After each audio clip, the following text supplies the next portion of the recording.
Hi everybody, welcome back to Big Fish, Little Fish on a Friday. And Craig, this is a beauty, this meeting at Addington tonight. Great meeting, isn't it? The semi-open class horses are there tonight, Michael. There's no Self-Assured or Princess Tiffany, but we've got the likes of Classy Brigade, and Henry Hubert and Andolo. Pretty hot field and tricky race for those back markers, Michael, because there's a pretty few quick ones off the front, but we will talk about it and see what we think will evolve over that 2600. Yeah, there's 9 races. First race goes at 5:43. I actually think it's actually a better race without the Pert and Rasmussen horses because they would dominate a Self-Assured or a Princess Tiffany. But you've got what looks like the back end, maybe the last 4 or 5 of the New Zealand Cup field, and sort of 8 horses trying to get there, like Heisenberg, Henry Hubert, Classy Brigade. Dad and Dave was really good when we first came back to racing. Then Dolo's been really good raced in the Cup last year. So these are really good horses, Craig, and I think a lot of it's going to depend on who settles where and how fast they go, because this is going to be a brutal race if you're coming 3 wide. Will be. I think what it does help the Dunn team is they have numbers in the race. Sure, they've got the 2 back markers, but they've got Heisenberg, Stars tonight, and Franco Niven off the front as well. So I'm not saying that that's team driving, but what it does do is if one of those back markers comes looking, the likes of Classy Brigade or Henry Hubert, you would think a horse like Stars Tonight or Franco Niven, because they are sit sprinter horses, may quite happily take the trail. Had it been a different scenario where you had a horse like Another Masterpiece from the All-Stars barn in front of you, that lead wouldn't have been there, Michael. So to answer your questions, I know they're off a handicap. It's not easy to get round them, but I do think they've got the advantage this week that the horses that are in front of them from their stable are all horses that would hand. Look, I know it'll be price dependent on the night, but who do you favour to win the race? I think Classy Brigade just over Henry Hubert. The reason I say that is because Classy Brigade's been great.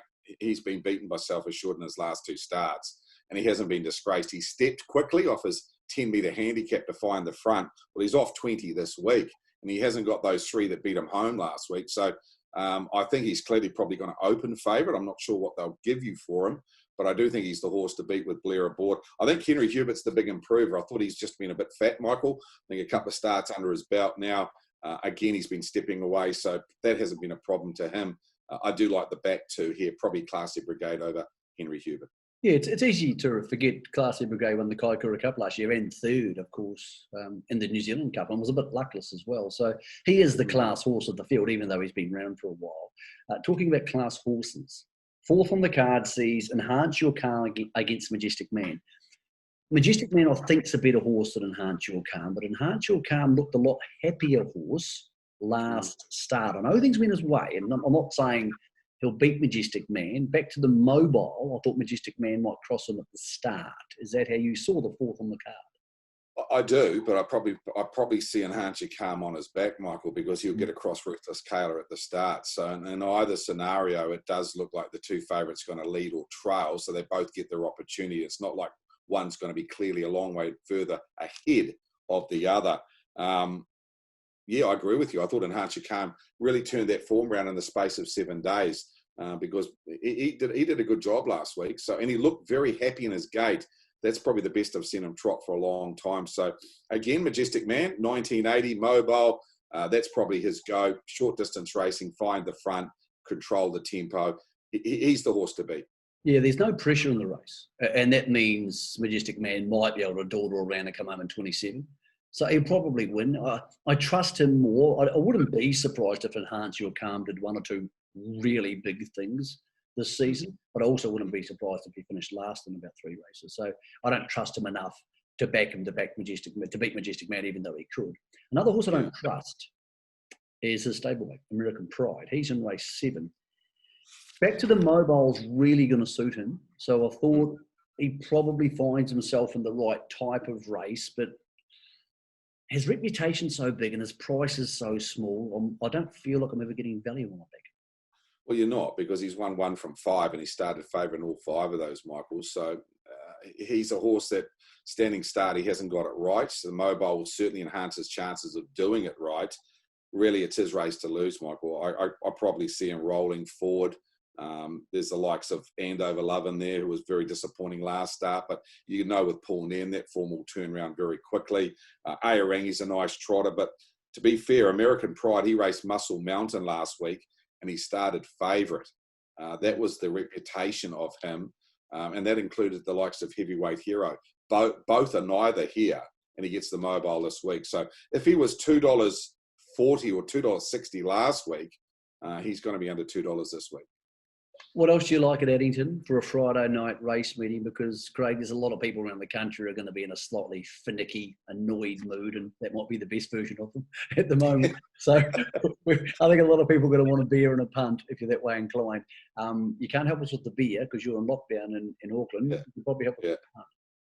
Yeah, race 3, Michael, very keen on Shan Noble. I thought he was one of the standouts for the day. If you go back to that race last week, that's going to be a great form race. That's all about Faith race last week, eh? Yeah, all about Faith, Pace and Pride. Of course, Better Twist. They run 1, 2, 3. Darling Me 4, and then you had Shan Noble, and he made up from last at the 800, 4 or 5 lengths on them. They're not here. He gets barrier 2. Mark Purdon aboard.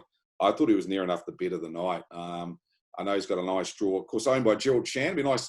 Caught up with Gerald at the trials at Franklin there a fortnight ago. He's got his trotter going around, hopefully at Cambridge on the weekend as well. And he puts a lot into racing. So I think this first one that he's had going with Mark.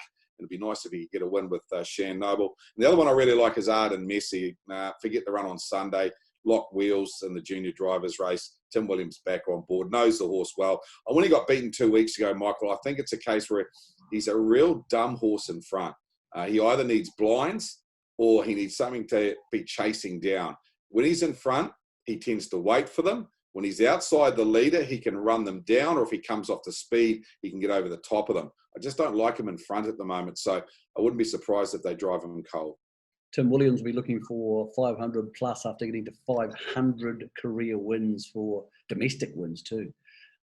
Craig, hell of a performance for a young, shy, quiet guy 5 years ago. He was a very retiring sort of guy, and he stepped into the big time a lot of times. He's won the Auckland Cup, so he's done a super job.